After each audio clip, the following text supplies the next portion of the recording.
네, 오늘 어저께 여기까지 한 것 같아요. 예. 오늘 3과 산지사방공사 할 수 있도록 하겠습니다. 아마 오늘은 다 끝날 것 같아요. 빨리 끝나면 이제 그 문제 풀이를 하고 2016년부터 한번 문제를 풀어볼 수 있도록 하겠습니다.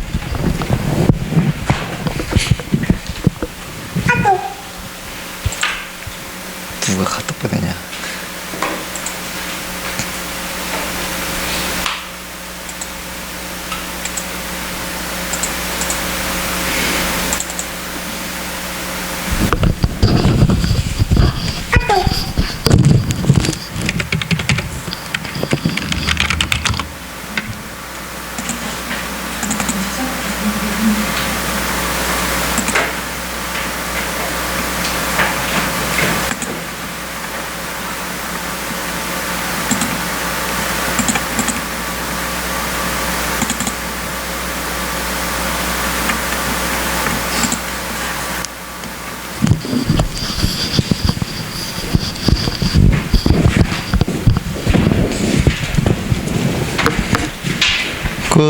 저희가 다음 주까지 하거든요. 다음 주는 또 이제 문제풀이 계속 할 것 같아요.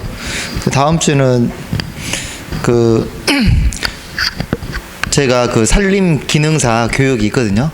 이틀을 제가 하는데 순창에서 거기서 해야 되고 평일반 아마 강사님이 하실 것 같습니다. 그때는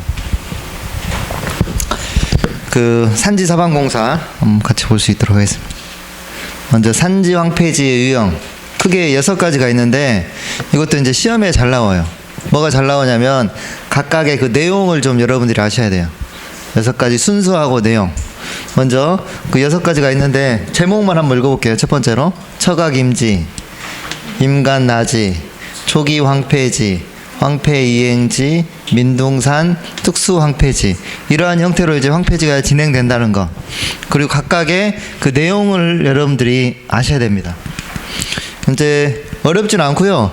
요 황폐지 유형 안에 그 답이 다 있어요. 첫 번째로 처각임지. 이제 처각하다는 건 척박하다 이거죠. 어디가? 임지가. 그래서 내용 보시면 산지 비탈면이 여러 해 동안 표면 침식과 토양 유실로 인하여 산림 토양 비옥도가 심히 쇠퇴한 척박한 상태의 산지로서 속히 임지 비배 기술이 도입되어야 할 것. 그러니까 임지가 척박하다 이거예요. 왜 척박하냐면 표면 침식과 토양 유실, 비가 계속 오면 토양이 계속 유실되잖아요. 결국은 그 나무나 하층식생이 없기 때문에 이 표면 침식과 토양 유실로 인하여 산림 토양의 비옥도가 척박한 상태. 이게 키워드예요. 척박한 상태. 산림 토양이 척박한 상태다. 그러니까 임지가 척박하다. 산림 토양이 척박하다. 이게 내용이 되겠습니다. 그 다음에 두 번째로 임간나지. 임간나지도 마찬가지로 이 제목에 보시면 이 나지라고 하는 것은 나무가 없는 그 초지라는 형태잖아요. 그래서 임간, 나무 사이에 넓은 이렇게 나지가 형성되어 있다 이거예요. 그래서 내용에 보시면 이제 외관상으로는 요 나무들이 있어요. 근데 실질적으로 그 안에 들어가 보면 지피식물이나 유기물이 적고 면상, 누구 또는 구곡 침식이 발생되고 있는 곳. 그래서 잇목이 제거되거나 산림 병해충 피해로 고사하게 되면 초기 황폐지 또는 황폐이행지로 급전진되는 황폐지. 그러니까 이거의 키워드는 외견상 나무가 있는데 그 안에 면상, 누구, 구곡 침식이 발생되고 있는 곳. 그렇게 이해하시면 될 것 같아요. 면상은 이렇게 얇게 유실되는 거고, 누구는 또랑이 형성되는 거죠. 그래서 나무가 있지만 뒤에 사진이 이게 있을 거예요. 네. 여기 보시면 이거예요. 나무는 이렇게 있잖아요. 나무 있는데 실질적으로 그 안에 어때요? 표토가 다 흘려가서 이렇게 침식이 진행되고 있는 거. 이게 임간나지라고 생각하시면 될 것 같습니다. 그 다음에 초기 황폐지. 이제 이거는 처각임지나 임간나지는 그 안에서 이미 침식이 진행되는 형태이나 이것이 더욱 악화되면 산지 침식이나 토양 상태로 보아 외견상으로 분명히 황폐지. 이게 키워드 이거는. 외견상으로 분명히 황폐지 인식. 이게 초기 황폐지가 되겠습니다.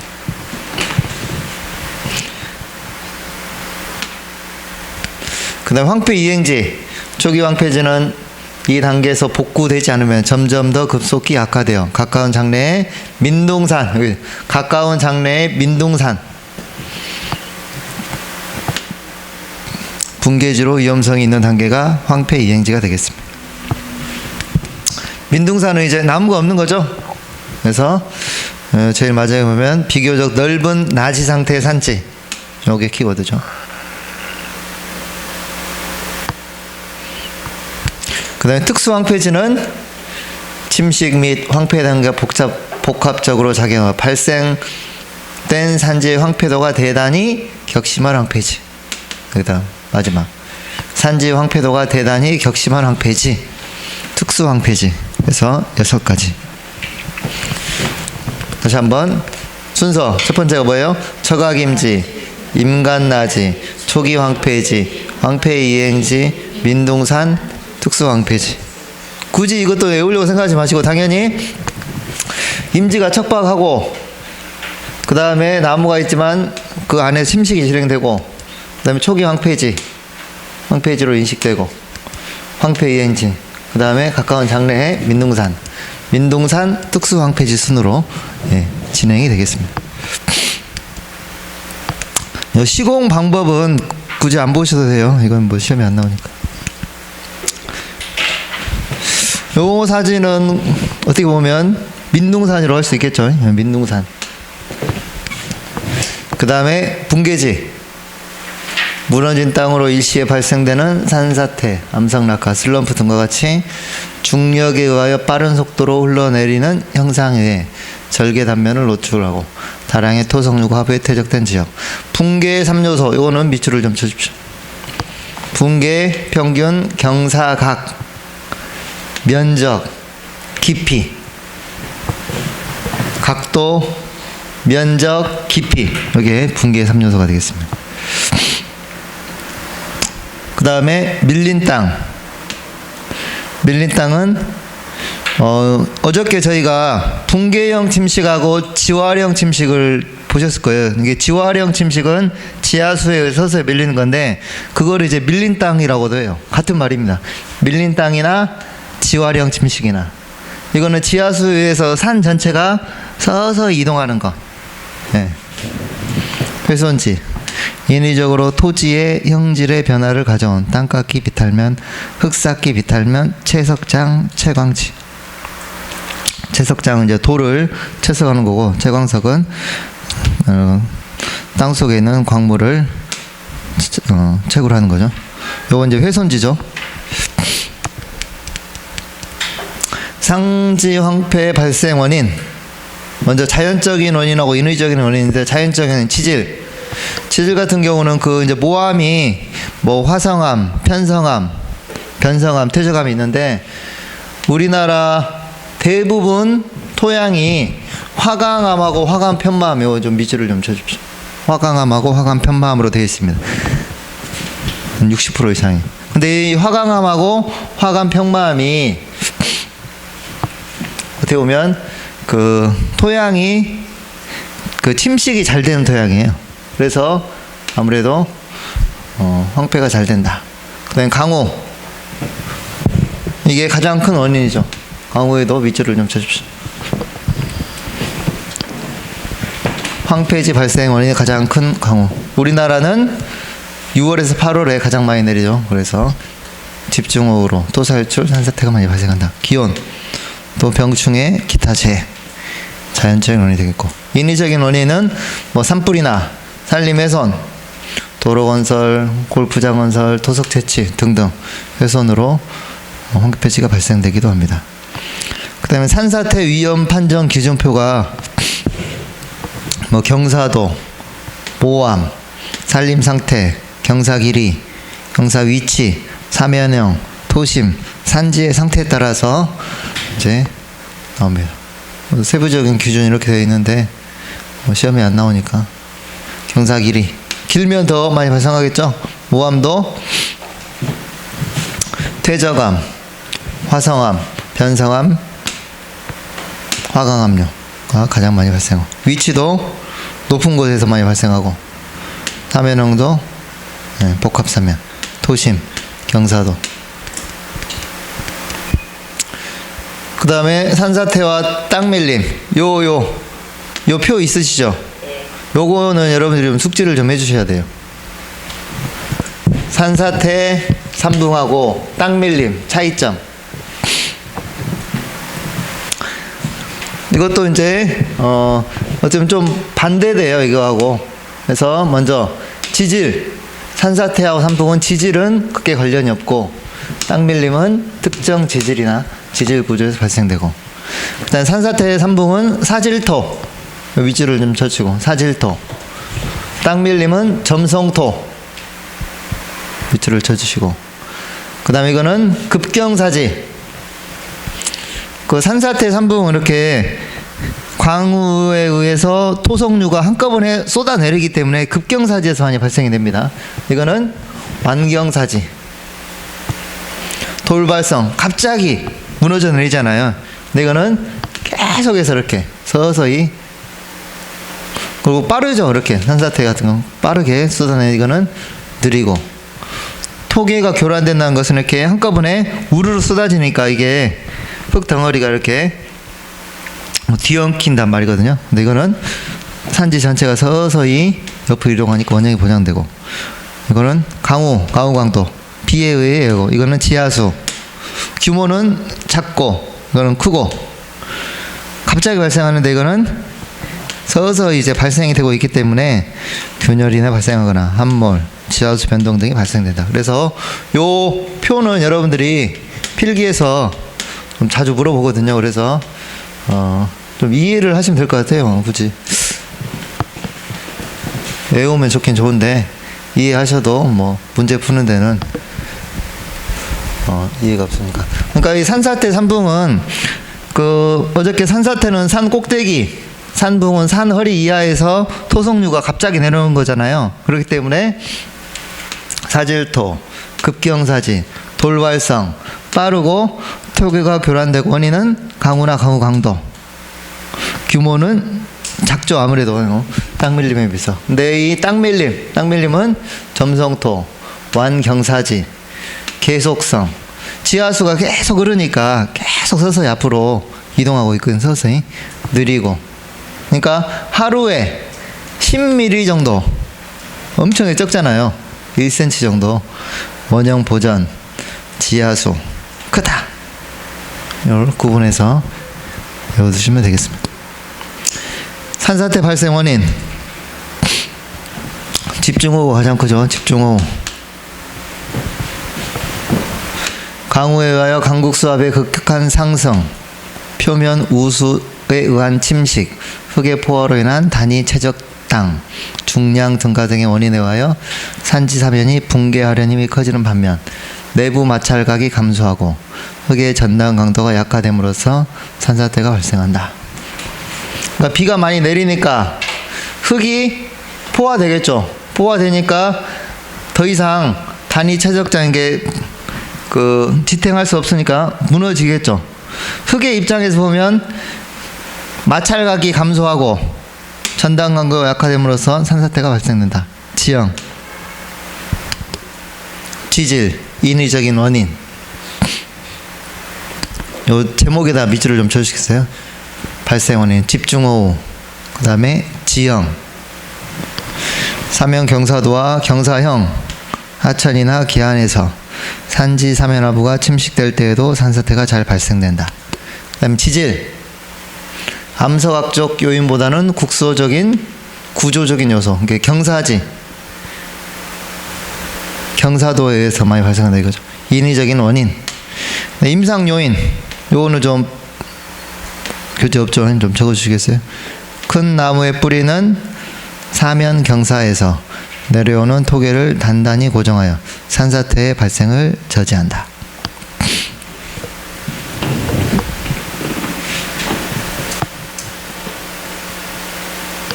큰 나무의 뿌리는 사면 경사에서 내려오는 토계를 단단히 고정하여 산사태 발생을 저지한다.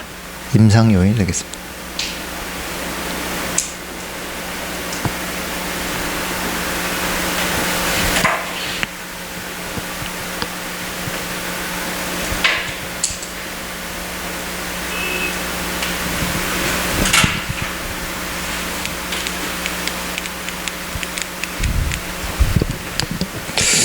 그 다음에 산사태 발생 유형, 위치에 따라서 산복, 계안, 와지, 요 세 가지로 나요.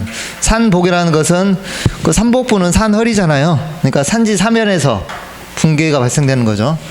지표면 또는 토양 단면상의 불연속이 원인이 되어 산복부에서 발생하는 산복붕괴. 계안 붕괴는 이제 하천에서 붕괴되는 거. 계류의 종횡 침식 작용에 의하여 계안에서 발생하는 거. 와지 붕괴. 와지 붕괴라는 이제 웅덩이를 뜻해요. 웅덩이. 그 산지 안에도 어떤 웅덩이가 많이 있잖아요. 연못 같은데. 그래서 집수가 원인이 되어 산복과 계안 사이 토심이 비교적 깊은 웅덩이에서 발생하는 와지 붕괴. 세 가지가 있겠습니다. 그 다음 평면형에 따라서 수지상, 폐각상, 선상, 판상 요 네 가지로 구분되는데, 이 수지상은 그림에서 보시는 바와 같이 이렇게 가지 모양처럼 여러 갈래 이렇게 복잡하게 산사태가 발생하는 거 모양이 수지상. 폐각상 요거는 이제 조개 폐자를 써가지고 약간 뭐 조개 모양으로 펴인 거. 선상은 길게 선 모양으로 발생되는 거. 판상은 넓게 모양에 따라서 수지, 폐각상, 선상, 판상 요 네 가지 형태가 있겠습니다. 예방, 산사태 예방.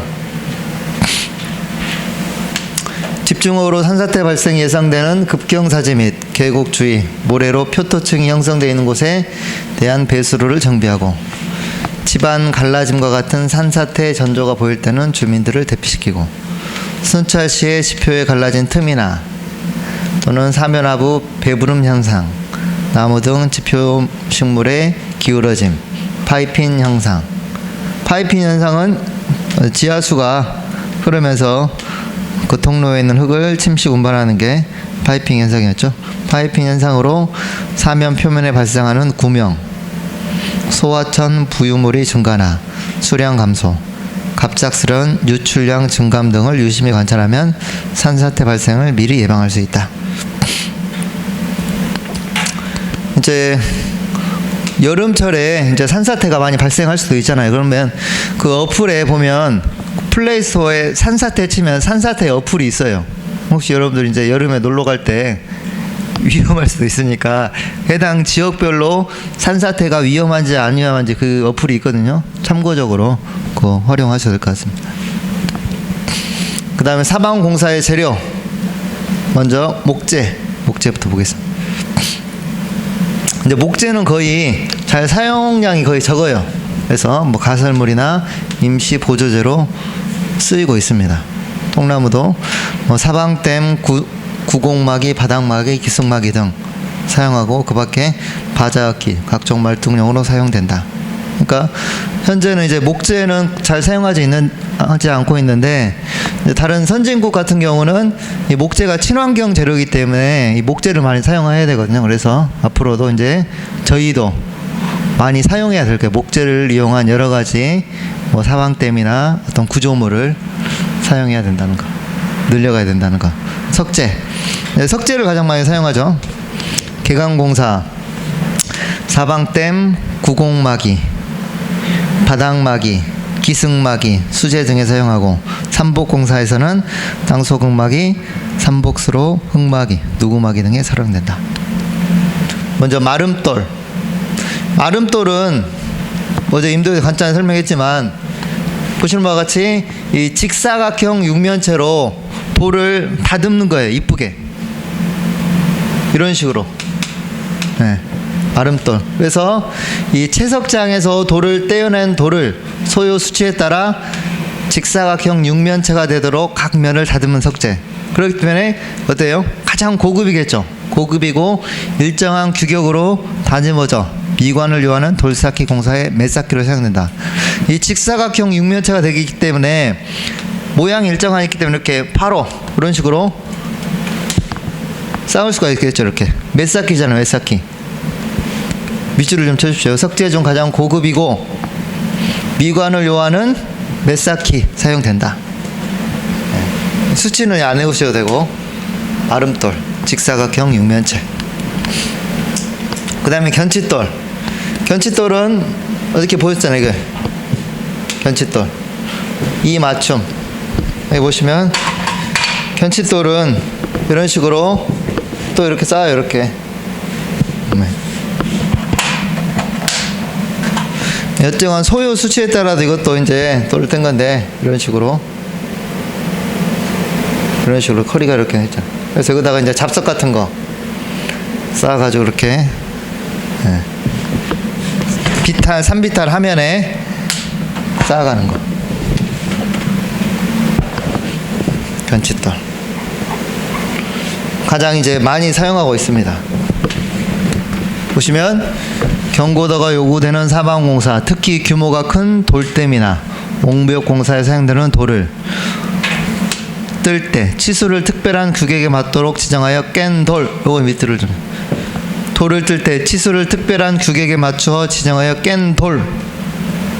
견칫돌이 되겠습니다. 그래서 앞면은 25, 40 정도 되고 뒷길이가 35에서 60 정도 돼요. 여기 보시면 요 뒷길이. 그래서 여기 시험 문제 나왔는데 앞면보다 뒷길이가 2배에서 3배 크죠. 그래서 시험에 요 뒷길이는 앞길의 몇 배 정도 되니까 2에서 3배. 이게 시험에 나오긴 나왔어요. 굳이 요 수치는 내주지 않더라도 한 뼘이 20cm거든. 보통 한 뼘이 20이니까 한 2뼘이나 3뼘 정도 뒷길이가 된다는 거. 이게 견칫돌.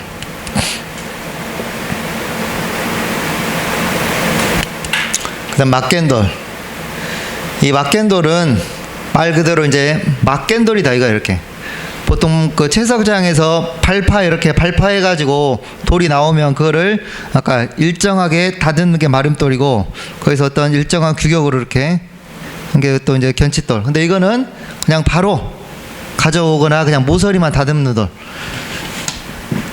견칫돌과 같이 엄격한 규격에 의하지 않으나 면의 모양이 직사각형에 가깝고 한개 무게는 60kg. 막겐돌은 경제적에서 사방공사에 많이 사용해 반드시 찰싹히 밑줄을 쳐주십시오. 찰싹히. 모양이 일정하지가 않죠. 이거 지금 어떻게 보면 막겐돌을 할 수 있는데 일정하지 않으니까 일단 그 모양에 맞는데 잘 안 맞으니까 뒤에 모르타를 섞어가지고 이렇게 쌓는 거죠.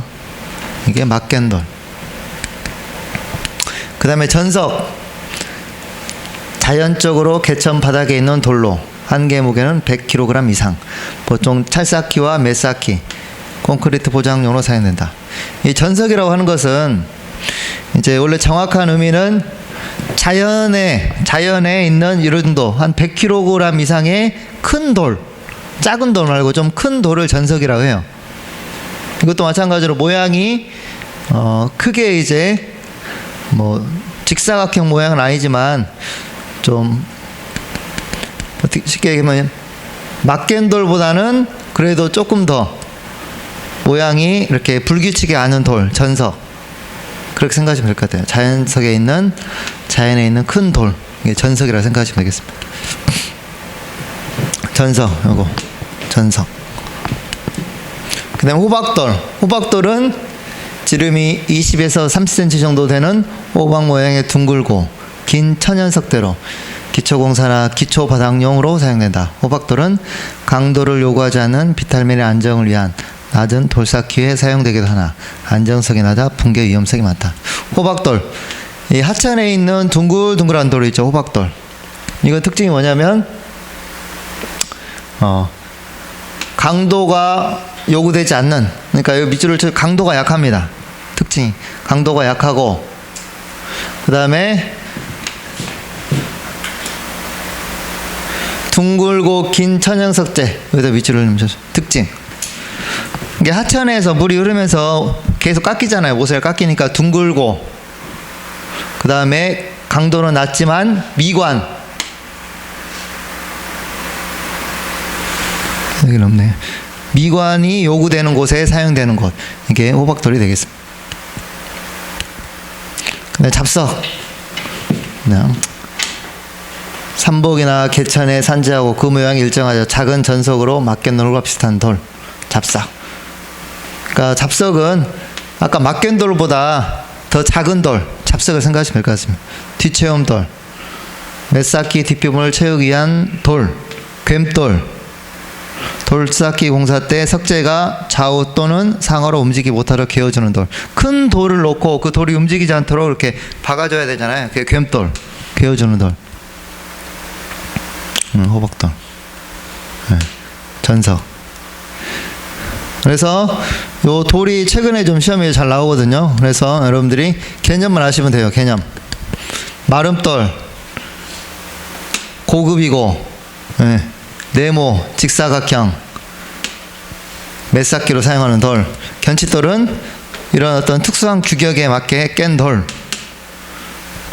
그 다음에 막견돌은 모양이 불규칙한 돌. 전석은 자연에 있는, 개천에 있는 좀 큰 돌. 전석. 호박돌은 하천에 있는 둥글둥글한 돌, 이쁜 돌. 잡석, 뒷체험돌, 괸돌. 이 정도만 사용하시면 될 것 같습니다. 이해하시면 될 것 같습니다. 그 다음에 금깃돌이 있어요. 금깃돌은 접촉부가 맞지 않아서 힘을 받지 못하는 불안정한 돌, 금깃돌이라고 해요. 이것도 금깃돌, 이제 시험 문제 금깃돌에서 아닌 것은 해서 문제가 나오거든요. 그래서 보시면 넷 붙임, 가운데가 이렇게 떴잖아요. 넷 붙임, 셋 붙임, 넷 애움. 요 애움이라는 것은 요 네 명이 애웠었다 이거거든요. 이것도 마찬가지로 좀 접촉부가 맞지 않죠. 뜬 돌, 거울돌, 떨어진 돌, 꼬치 쌓기, 선돌, 누운 돌, 이마대기, 포겐돌, 뾰족돌, 세입 붙이기. 이게 이제 금깃돌. 그래서 보통 여기다가 괸돌 이런 게 나와요. 괸돌. 근데 괸돌은 금깃돌이 아니잖아요. 그래서 그게 답이 되겠죠. 그래서 금깃돌도 밑줄을 좀 쳐주셔서 한번 쭉 보시면 될 것 같습니다. 그 다음에 이제 골재. 콘크리트 모르타르를 만들 때 시멘트와 물을 혼합하는 모래, 자갈, 부순 자갈 및 이와 비슷한 재료를 모두 골재를 한다. 콘크리트를 만들 때 시멘트에다가 모래하고 자갈을 섞어서요. 그러니까 모래나 자갈, 부순 자갈 이런 걸 모두 골재라고 생각하시면 될 것 같습니다. 그런 거는 골재라고 생각하시면, 모래나 이런 자갈 같은 거를. 골재 크기에 따른 구분에서 먼저 잔골재, 굵은 골재. 5mm 채에서 중량비로 85% 이상 통과하는 골재가 잔골재. 밑줄을 쳐주시고, 굵은 골재는 밑줄을 쳐주시고 남는 골재 크기에 따라서. 공극률도 밑줄을 좀 쳐주세요. 잔골재는 30에서 45, 굵은 골재는 35에서 45. 뒤에 45는 똑같습니다. 근데 30은 잔골재, 35는 굵은 골재. 비중도 밑줄을 좀 쳐주세요.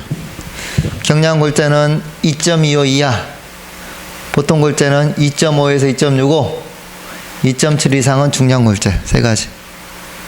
경량은 2.5, 보통은 2.5에서 2.65, 중량은 2.7 이상. 그 다음에 골재에 단위 무게가 있는데, 잔골재, 굵은 골재, 혼합골재가 있는데, 요 잔골재만 외우십시오. 잔골재 1450에서 한 1700 정도. 잔골재만 해주시고, 최근에 이제 이게 나왔죠. 콘크리트 품어 붙이기 공법에서 굵은 골재 최대 입경, 여기 나왔으니까 이거 좀 적어 주십시오. 이제 콘크리트 품어 붙이기 할 때 골재를 이제 섞어서 한데, 그 최대 입경이 어느 정도 돼야 되냐? 15mm 이하. 이것도 좀 적어 주십시오.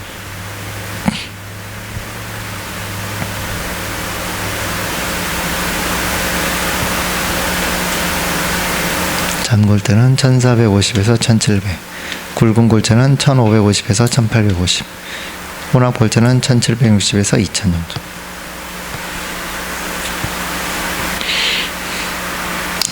그러니까 1.5cm 이하 정도 돼야 된다 이거죠.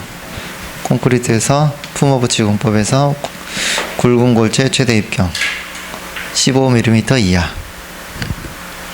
그 다음에 시멘트의 주 원료 석회석, 점토, 슬래그. 밑줄을 좀 쳐주십시오. 시멘트는 석회석, 점토, 슬래그로 되어 있고 비중은 3.1에서 3.15, 단위 무게는 1500kg per 세제곱미터. 분말도가 높을수록 수화 작용이 빨라 초기 강도가 높고 강도 증진도 빠르나 수축률이 커지고 내구성이 약해지기 쉽다. 그러니까 분말도가 높다는 것은 시멘트 가루 있죠. 그 가루 입경이 얇을수록, 그러니까 부들부들할수록 빨리 굳어진다. 이거 수화 작용이 빠르다는 것은 빨리 굳어진다 이거죠. 그래서 초기 강도가 좁고 증진도 빠르나 수축률이 굳으면서 이제 조금씩 수축되잖아요. 근데 그게 더 수축률이 커져가지고 이렇게 갈라지기도 한다 이거죠. 풍화, 저장 중에 공기와 접촉하면 수분을 흡수하여 경미한 수화작용을 일으키거나 이산화탄소를 흡수하여 응결이 늦어지거나 강도가 저하되는 게 뭐라고 하냐? 이거 나왔어요. 풍화. 밑줄을 칩시오. 이게 시멘트는 창고에다가 저장해야 되잖아요. 창고에다가. 근데 공기와 접촉하면 이렇게 굳어진다 이거죠. 보관 방법. 이건 안 나오니까 그냥 넘어가겠습니다. 시멘트 종류.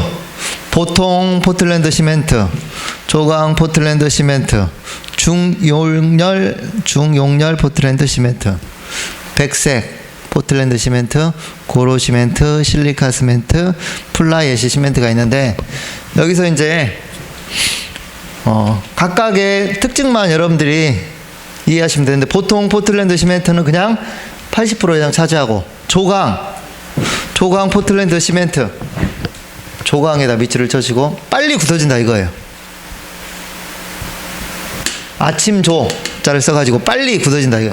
그래서 급경성을 가지며 단기에 높은 강도를 낸다. 빨리 굳어진다 이거죠. 그 다음에 중용렬 포틀랜드 시멘트. 중간 보통 포틀랜드 시멘트하고 조강 포틀랜드 시멘트의 중간 넘어가시고. 그다음에 백색 포틀랜드 시멘트. 시멘트가 흰색이에요. 그래서 보시면 건축물의 도장이나 인조 대리석, 가공품, 채광용으로 적합하다. 백색 포틀랜드 시멘트. 미관을 요하는 곳에 하고. 그다음에 고로 시멘트. 해수나 하수 등에 의한 내식성이 커서 수리 구조물이나 기름의 작용을 받는 구조물, 옷으로 구축에 적합하다. 이 고로 시멘트 같은 경우는 내식성이 크다. 그 다음에 좀 밑줄을 쳐. 그래서 해수나 하수 같은 경우는 부식이 많이 되잖아요. 또 옷으로, 그래서 어떤 침식이 잘 안 되기 때문에 해수나 하수 또는 기름이나 옷으로에 적합한 시멘트는 뭐냐? 고로 시멘트. 실리카 시멘트나 플라이애시 시멘트는 어떤 특수 목적에 사용하는 화학적 저항성이 커서 특수 목적에 사용하는 시멘트, 실리카, 플라이애시 같은 의미로 이해하시면 되겠습니다. 그 다음에 시멘트의 혼화제로. 혼화제는 크게 이제 두 가지로 이해하셔야 되는데 보시면 부피가 사용량이 많아서 콘크리트 배합에 계산되는 혼화제 두 가지가 있어요. 포졸란, 플라이애시. 두 가지 밑줄을 좀 쳐주십시오. 그 다음에 사용량이 적어 배합 계산에서 무시되는 혼화제 밑줄을 좀 쳐주십시오. 근데 이 두 가지를 구분하셔야 돼요. 사용량이 많아서 이 부피 배합에 관계되는 혼화제는 뭐냐? 포졸란, 플라이애시. 내용까지는 굳이 이해 안 하셔도 됩니다. 그러니까 아무튼 시멘트의 어떤 성능을 계산하는 거죠. 보시면 수밀성이나 내구성, 강도 등을 높이고 수화율을 저하시키고 경화는 느리지만 장기 강도는 증가한다. 플라이애시는 응결 시간이 길어지고 조기 강도는 낮으나 수화율이 감소되고 장기 강도가 커지고 수밀성이 커지고 수량도 줄일 수 있다. 같은 의미예요. 그래서 아무튼 포졸란하고 플라이애시는 어떻게 된다? 배합에 관계된다. 근데 요 A 응결 경화 촉진대 지연대 방수대는 사용량이 적기 때문에 무시된다 이거죠. 먼저 응결 경화 촉진제 경화 빨리 된다 이거죠. 빨리 굳게 해준다 이거. 대표적인 게 염화칼슘. 이걸 좀 적어주십시오. 수화열 발생으로 수화 반응을 촉진하여 조기에 강도를 낸다. 빨리 굳어지게 하는 거. 염화칼슘 적어주십시오. 지연되는 반대로 이제 늦게 굳어지게 하는 거. 방수제는 방수가 잘 될 수 있도록 섞어주는 거. A제 기포를 균등하게 분포하여 콘크리트의 작업 능률 향상으로 내구성, 수밀성, 겨울철 동해 저항성 증진. A제 넘어가시고 플라이 예시 찾아보니까 뭐 이렇게 생겼습니다. 플라이 예시. 그 다음에 콘크리트. 콘크리트는 시멘트 모래 자갈로 되어 있습니다. 이 밑줄을 좀 쳐주십시오. 아까 시멘트는 뭐 했어요? 석회석, 점토, 슬랙으로 되어 있고,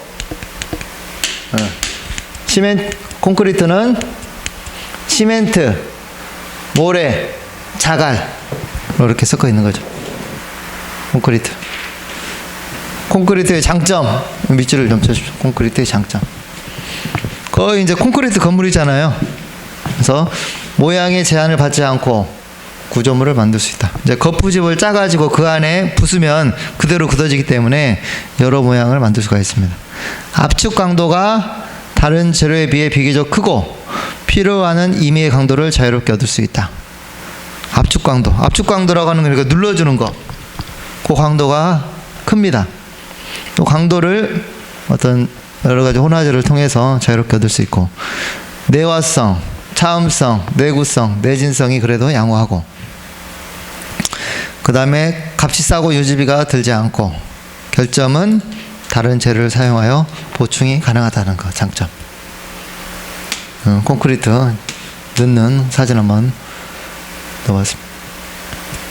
단점은 밑줄을 좀 쳐주시고, 무겁고 건조 수축성이 있어 균열이 생기기 쉽다. 건조되면서 갈라질 수가 있죠. 압축 강도에 비해 인장 강도와 휨 강도가 약하다. 인장 강도라고 하는 게 당기는 거, 그게 약하다 이겁니다. 재생이 어렵고 개수나 철개 시 파괴가 곤란하다. 경화하는 데 시간이 걸리기 때문에 시공 일수가 길다. 이런 단점이 있겠습니다. 콘크리트 배합비는 보통 콘크리트는 1대 3대 6, 철근 콘크리트는 1대 2대 4. 요 밑줄을 좀 쳐주십시오. 이게 뭐냐면 가로 놓고 시멘트 모래 자갈 이렇게 적읍시다. 시멘트 모래 자갈 비율이 보통은 1대 3대 6, 철근 콘크리트는 1대 2대 4.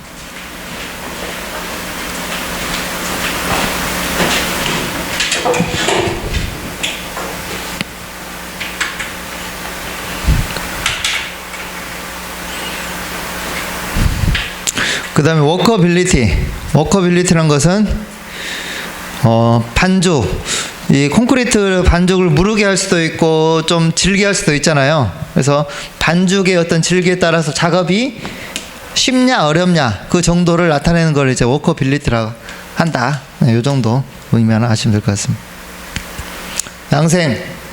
양생은 이제 거푸집을 치고 그대로 놔두면 굳어지죠. 그걸 이제 양생이라고 합니다. 양생. 7일 정도 나타나고 며칠? 28일 며칠.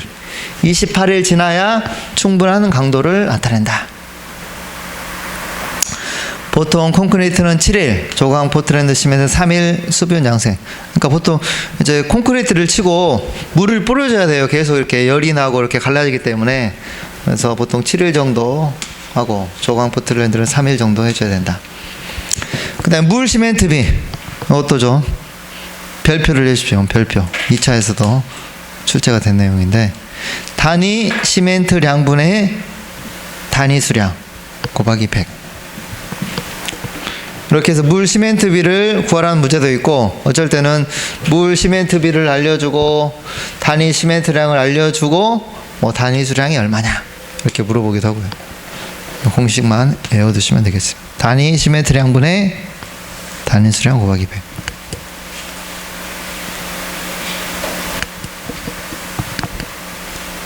그 다음에 식생 재료. 먼저 재래 초정. 세류는 새, 솔새, 개솔새, 잔디, 참혹새, 기름새. 여기서는 이제 재래 초정하고 도입 초정, 외국에서 온 거, 요거를 이제 구분하는 문제가 좀 나와요. 그래서 여러분들이 요 재래 초정만 밑줄을 좀 쳐 주십시오. 이건 이제 굳이 외울 필요는 없고, 이제 도입 초정 같은 경우는 이제 외국에서 가져왔기 때문에 좀 혀가 많이 꼬여요. 붉은 겨이삭, 단연색 호밀풀, 왕포화풀, 켄터키 개미털, 능수 기원풀, 쿤조 아제비, 오리새. 전부 이제 이거는 재료 초정이죠. 새, 솔새, 개솔새, 잔디, 참혹새, 기름새. 비수리, 칡, 차풀, 매드풀. 전부 다 뭐다? 재료 초정이다. 그 다음에 식생재료. 먼저 사방공사 식생재료. 목본류.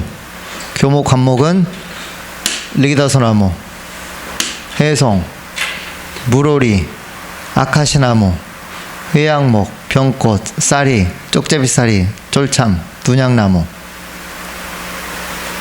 보통 시험에 요 리기다, 물오리, 아카시 여기다가 밑줄을 좀 쳐주십시오.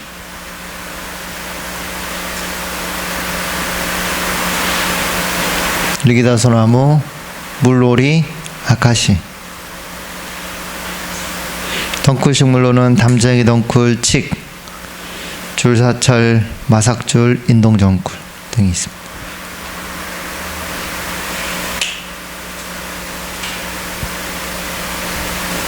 아까 우리나라 3대 사방수정에 요 리기다도 있고 졸참도 있고 해송 아니에요? 해송? 답이 네. 지금 다 있어. 여기 문제. 우리나라 3대 사방 녹화 수정에 해당되지 않는 거 네. 있잖아요. 1번 리기다, 2번 물오리, 3번 아카시아. 아니다. 이거 아니다. 1번 해송. 네. 2번 참쌀이. 네, 쌀이. 쌀도 있어. 리기다 3번. 네. 4번 졸참도 있어. 네. 이게 3번이야. 이게 해송이 아니냐 이거예요. 아 모르죠. 저도. 한번 제가 찾아볼게요. 그래서. 다 있는 거야 지금. 그러니까 근데 중요하다고 하신 게 리기다고 물어야 아카시아잖아요. 그래서 저는 그것만 외웠던 것 같아. 그래서 네, 이걸 알았습니다. 답이 이제 쌀이가 아닌 거예요? 3번이 아닌 거야. 3번이 뭐예요? 리기다가 아닌 거야. 아. 그렇게 외워. 그렇게. 근데 어디에 있어요? 거기 있어요? 교재. 들어본 적이 없어 모르겠어. 교재 기출문제. 네. 기출문제 그러니까요. 어디에 있는 거예요? 답이 리기다 소나무로 되어 있어요? 네. 저 그냥 그대로 다 그러니까 아마 3대 사방 수종에는 그럼 안 들어간가 봐요. 그러니까 그러면 3대가 이건가 봐요. 해송. 한번 그거 제가 문제를 더 찾아볼게요. 어제 준 거였잖아. 이게 어제 준 거 풀어보고. 이게 지금 예전에는 이걸 많이 심긴 심었어요. 리기다 소나무. 근데 요즘은 리기다 소나무를 지금 전혀 나무가 쓸모가 없잖아요. 그래서 지금은 무조건 리기다 스모주는 수정갱신 하거든요. 그래서 그럴 수도 있어요. 예전엔 많이 심었는데. 한번 그 문제는 제가 다시 한번 더 확인해 보는데, 그래도 이제 3번이라고 알고 있어야겠네요. 아니 리기다라고 알고 있어야겠네요. 그러죠. 어떻게 보면.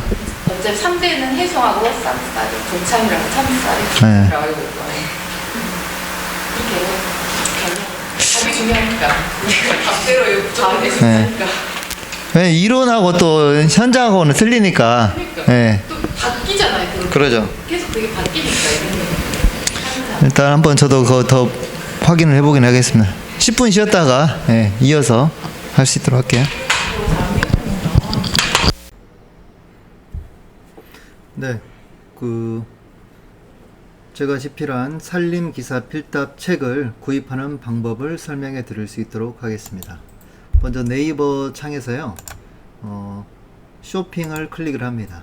쇼핑 클릭을 하시고 이 검색창에다가 산림 기술사를 검색을 해 주시고요. 예, 여기 보시면 이제 제가 푸른 잎사귀 원장 제가 쓴 책이 있는데 클릭해 주시고요. 여기 보시면 제 네이버 스토어 푸른 잎사귀를 클릭을 해 줍니다. 그러면 여기에 있는 전체 상품이 나오는데 여기 보시면 이 산림산업기사 필답 교재와 산림산업기사 작업형 교재가 있습니다. 이걸 클릭 후 결제를 해서 구매할 수 있습니다. 이상으로 마치겠습니다. 감사합니다.